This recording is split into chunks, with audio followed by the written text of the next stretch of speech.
Hello students and I am professor doctor Khalid. देखिए, CSS के सिलसिले में I am asked couple of questions whenever I go to my classes. तो इस सिलसिले में मैंने सोचा कि आज एक वीडियो प्रोड्यूस की जाए जिसमें आपके फ्रीक्वेंटली आस्क्ड क्वेश्चंस जो हैं उनको आंसर किया जाए। तो इस सिलसिले में जो पहला क्वेश्चन मेरे जहन में आता है वो ये है कि स्टूडेंट्स अक्सर पूछते हैं कि व्हाट इज CSS। तो इस सिलसिले में ये अर्ज है जी कि CSS जो है वो एक it stands for let's say central superior services. तो सेंट्रल सुपीरियर सर्विसेज का मतलब ही यही है कि ये सेंट्रल सर्विसेज हैं और सुपीरियर इन नेचर हैं और नेशन वाइड इनका एक स्कोप मौजूद है।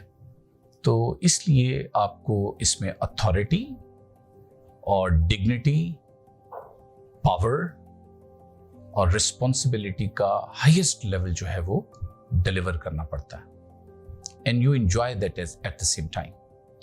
इसी तरह आपके लिए फ्रिंज बेनिफिट्स हैं, since it's a gazetted government job, तो इसमें आपको फ्रिंज बेनिफिट्स अवेलेबल होती हैं, जैसे कि बोर्डिंग, लॉजिंग या स्टे, या आपको ह्यूमन रिसोर्स जो है फॉर सर्विसेज वो मुहैया किया जाता है। तो इस डिग्निटी को आप इंजॉय करते हैं सोसाइटी में, जिससे you feel good and powerful. लेकिन ये हमें नहीं भूलना चाहिए कि this all actually amounts to some kind of you see management skills.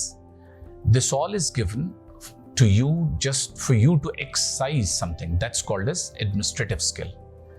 तो इसलिए हम ये समझते हैं कि CSS जो क्वालिफाई करते हैं स्टूडेंट्स या aspirants, they are highly responsible, highly dignified, highly authoritative, but at the same time they are decision maker and they are good at administrative skills.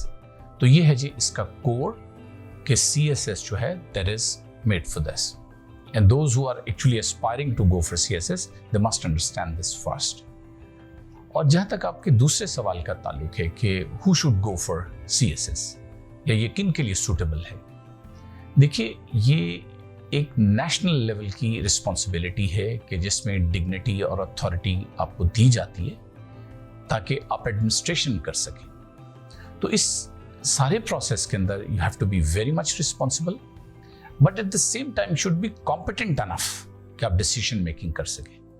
आप एनालिटिकल पावर्स आपकी बेस्ट होनी चाहिए। इसके अलावा आपको अपने क्रू और अपनी टीम को चलाना आना चाहिए, यानी आपको टीम बिल्ड करनी आनी चाहिए। तो ये उस वक्त तक मुमकिन नहीं जब तक कि आप कॉम्पिटेंट अनफ ना हो, और अगर आपके पास कोई अबव एवरेज यानी स्कोरिंग नहीं है आपकी एकेडमिक करियर में, तो ये आपके लिए एडवाइजेबल नहीं होगा कि आप CSS की प्रिपरेशंस करें unless and until you are really tuned and you are keen to do it. तो in that case it's possible कि आप इसको कर सकें और आप इसको गेट थ्रू कर सकें। लेकिन अगर आप अपनी एकेडमिक्स के अंदर एवरेज या बिलो एवरेज हैं तो I won't recommend this.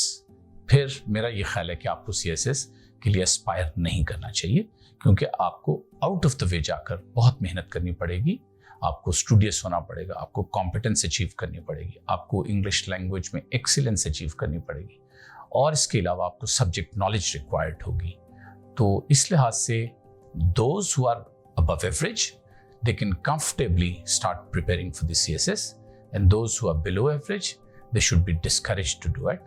But anyway, still the condition is same कि अगर आप में एक अर्ज है, आप कीन हैं और आप हार्ड वर्किंग हैं, तो you probably can get through again. ये है जी इसके दूसरे सवाल का जवाब। और जहाँ तक इसके तीसरे सवाल का ताल्लुक है कि क्या बैरियर्स हैं, क्यों लोग CSS को आसानी से नहीं कर पाते, though they are sometime very much competent, तो इसका जवाब ये है जी कि CSS में एक्चुअली आपको मल्टी डायमेंशनल जो सी एरियाज में असेस किया जाता है, लाइक योर पर्सनालिटी, उसको हम सूटेबिलिटी भी कहते हैं। आपको गुजारा जाता है साइकोलॉजिकल टेस्ट से, आपको गुजारा जाता है एक वाइवा वोसा से, आपको गुजारा जाता है एक रिटन प्रोसीजर से, और इसके अलावा एक फॉर्मल इंटरव्यू कंडक्ट किया जाता है। तो this is you see multi dimensional. तो इस लिहाज से जो लोग CSS को क्वालिफाई नहीं कर पाते या रिटन एग्जाम को क्वालिफाई नहीं कर पाते एटलीस्ट, तो I believe that's because of 2-3 reasons. उसमें पहली रीजन तो ये है कि दे आर नॉट कॉम्पिटेंट, या वो स्टूडियस नहीं होते, उनका जो करियर होता है उसमें वो अबव एवरेज नहीं गए होते। और दूसरी रीजन हो सकती है जी कि they are not good at English language and communication at the same time. तो इंग्लिश लैंग्वेज में लोगों का एडवांस्ड लेवल की इंग्लिश का होना बेसिस है CSS की प्रिपरेशन के लिए। जो लोग एडवांस्ड लेवल से या बिलो एवरेज हैं जिनकी इंग्लिश, उनके लिए ये डेफिनेटली एक प्रॉब्लम है। तो इस सिलसिले में लास्ट ईयर जो एग्जाम हुआ उसमें 18,000 to 19,000 स्टूडेंट्स जो थे वो अपीयर हुए, but very much unfortunately only 370 around students passed. That means they pass their written exam. तो इससे ये बात बिल्कुल वाज़ेह है कि those who are not competent and those who are not good at English language, they can hardly pass through this. इसके अलावा एक बात और जो समझने की है वो ये है कि जो total number of students CSS के लिए अपीयर होता है, उसमें स्टैट्स ये बताती हैं कि अराउंड 90% स्टूडेंट्स जो हैं वो इंग्लिश लैंग्वेज के बैरियर की वजह से, इंग्लिश लैंग्वेज में इनकॉम्पिटेंट होने की वजह से दे गेट ड्रॉप्ड। तो इससे ये बात अखज़ की जा सकती है कि you can be very good at subject knowledge, you could be hardworking, you could be very good at, you see, emotional and psychological strength, but if you're not good at English language, तो आपको problems आएंगी and you're bound to face problems. तो इस लिहाज से English language को address करना बहुत ज़रूरी है, ये बेसिक बैरियर है, what I understand.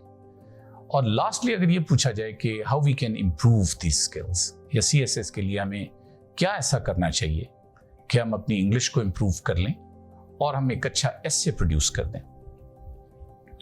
तो इस सिलसिले में स्टूडेंट्स मैं आपसे शेयर करूंगा कुछ इन्फॉर्मेशन जो बहुत बेनिफिशियल हो सकती है for you to really prepare and get good score, या अच्छा एक एसे का स्कोर अचीव करने के लिए। देखिए, जो जनरली कन्वेंशनल मेथड्स हैं एक एसे राइटिंग के, अगर उनको आप देखें तो उसमें रिक्वायरमेंट्स होती हैं कि आपको उसका फॉर्मेट पता हो, आपको उसकी ऑडियंस का पता हो, आपको उसका पर्पस क्लियर हो, और इसके अलावा आपकी लैंग्वेज पे गिरफ्त हो। इसके अलावा आप जो है वो अपनी जो फॉर्मेटिंग है उसमें ओपनिंग, बॉडी और कंक्लूजन को जानते हो, आउटलाइन तैयार कर सकते हो, प्री राइटिंग कॉन्टेक्स्ट से आप आगाह हो, मीन्स के आप प्लान कर सकते हो अपने एसे को। तो ये सारी चीज़ें कन्वेंशनल हैं। In every composition and essay you have to consider this first. Same is true in essay writing for CSS। CSS में आपको इन्हीं चीज़ों को मलहूज़ खातिर रखना होता है।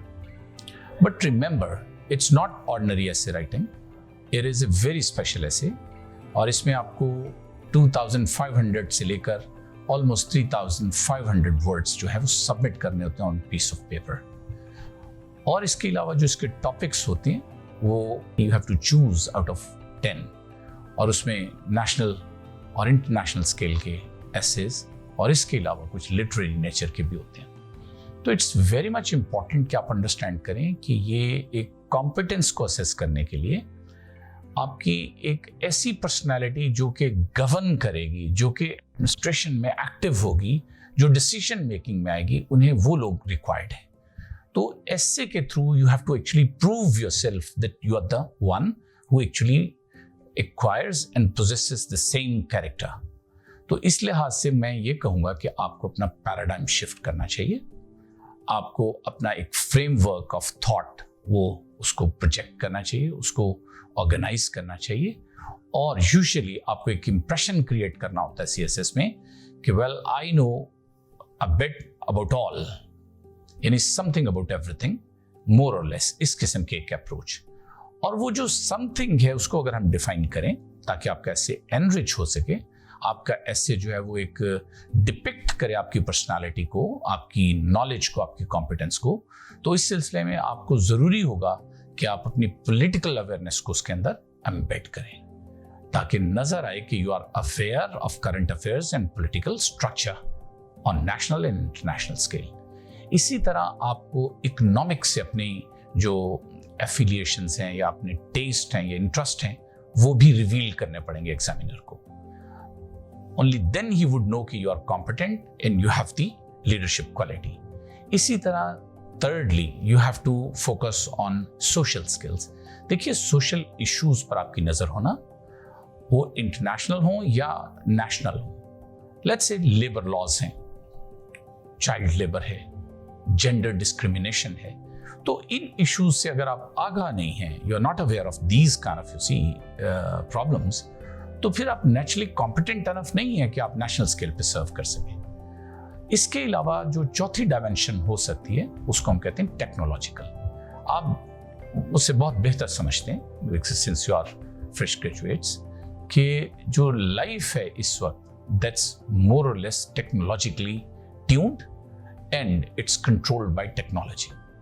तो इसलिए इसकी अवेयरनेस होना और इसमें कॉम्पिटेंट होना बहुत जरूरी है. इसको हम कहते हैं डिजिटली कॉम्पिटेंट पीपल. तो लोगों को डिजिटली कॉम्पिटेंट होना चाहिए और उनके पास इतनी नो हाउ होनी चाहिए कि टेक्नोलॉजी की इंपॉर्टेंस क्या है और इसके थ्रू हम किस तरह वर्ल्ड को हैंडल करेंगे. इसके अलावा और कुछ चीज़ें भी इसमें शामिल की जा सकती. लेट्स से काइंड ऑफ अगर लीगल एस्पेक्ट्स हैं उनके बारे में आपकी अवेयरनेस, और इसी तरह अगर आप देखें तो एनवायरमेंटल इश्यूज हैं उस पर भी आपकी नज़र होनी चाहिए. तो ये सब आप रिवील कर सकते हैं अपने एसे के थ्रू. एंड नेचुरली इसके लिए जो प्री रिक्विजिट है ऐसे राइटिंग के, वो हैं जी मैकेनिक्स, यानी पंक्चुएशन, स्पेलिंग्स एंड कैपिटलाइजेशन.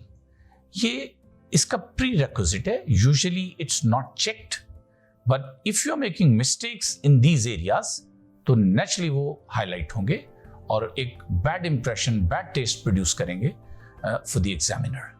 तो इसको एस्केप करने का एक ही तरीका है कि इसमें you should be very much comfortable and you should be at home in with these things. और उसके बाद है जी आपकी ग्रामर, स्ट्रक्चर, वोकैबुलरी. तो एडवांस्ड लेवल तक आपको इसको बिल्ड करना चाहिए. तो यू मस्ट नो कि ग्रामर क्या है, स्ट्रक्चर क्या है. और इसके अलावा एक चीज़ होती है जिसको आप कहते हैं ऑर्गेनाइजेशनल एस्पेक्ट्स. तो उसमें ओपनिंग कैसे करेंगे आप, पैराग्राफ राइटिंग कैसे करेंगे, कैसे पैराग्राफ बनाएंगे आप, एंडिंग कैसे करेंगे, बॉडी में अपनी क्लेम को, अपनी स्टेटमेंट को जस्टिफाई किस तरह करेंगे. तो इसको कहते हैं ऑर्गेनाइज करना. आउटलाइन भी आपके ऑर्गेनाइजेशन में शामिल है सीएसएस में, because it carries marks, 5 marks. So these are quite a few things that can help you to write a scoring essay. तो that's all from today's video. I hope this must have benefited you somehow. तो students, अगर आपको feeling है कि still you lack in something and you need to get help, so you are most welcome to come for one-on-one session with us, and we'll be all delighted to serve you. Thank you for watching. Bye-bye.